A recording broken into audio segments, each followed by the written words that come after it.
लंबे वक्त से मुश्किल के दौर में बनी हुई टेलीकॉम ऑपरेटर वोडाफोन आइडिया के कस्टमर्स के लिए राहत की खबर है।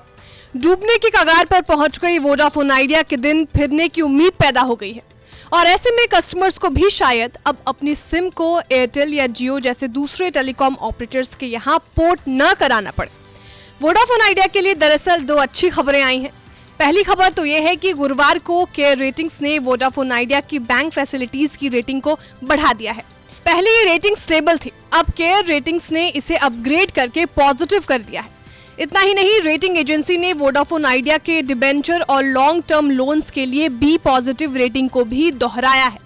इस रेटिंग अपग्रेड के पीछे जो वजह है वो भी वोडाफोन आइडिया के कस्टमर्स और शेयर होल्डर्स के लिए एक बड़ी पॉजिटिव न्यूज है। असल में ऐसी खबरें हैं कि कंपनी में इक्विटी इन्फ्यूजन की उम्मीद है। साथ ही बैंकों और फाइनेंशियल इंस्टीट्यूशन से कंपनी को लंबे वक्त का लोन मिलने की उम्मीद भी है। अगर कंपनी पैसा जुटाने में सफल रहती है तो उसके लिए कामकाजी मुश्किलें कम हो सकती हैं। हाल में ही केंद्र सरकार ने वोडाफोन आइडिया पर स्पेक्ट्रम किस्त और एजीआर बकाई को इक्विटी में तब्दील करने की इजाजत दे दी थी। केयर रेटिंग्स ने कहा कि कंपनी के प्रमोटरों के 5,000 करोड़ रुपए लगाने की उम्मीद है। इससे कंपनी को लिक्विडिटी की मुश्किलों का सामना करने में मदद मिलेगी और कंपनी 5G को भी लागू कर पाएगी। इससे सब्सक्राइबर बेस भी बढ़ेगा और कंपनी का रेवेन्यू भी।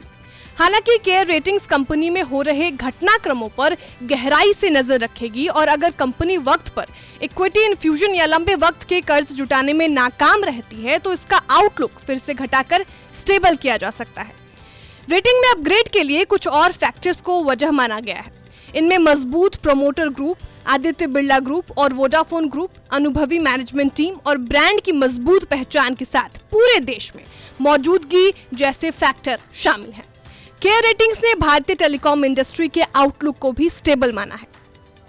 हालांकि केयर ने वोडाफोन के सामने मौजूद कुछ मुश्किलों की तरफ भी इशारा किया है। इनमें कंपनी के लगातार कमजोर होते फाइनेंशियल रिस्क प्रोफाइल, लगातार घट रहे सब्सक्राइबर बेस और इन्वेस्टर्स और फाइनेंशियल इंस्टीट्यूशन से पूंजी जुटाने में असफलता जैसे मुश्किलें शामिल हैं। 31 दिसंबर 2022 को खत्म तिमाही में वोडाफोन आइडिया का कंसोलिडेटेड नेट लॉस बढ़कर 7,990 करोड़ रुपए हो गया है। एक साल पहले की इसी तिमाही में कंपनी का लॉस 7,234 करोड़ रुपए था।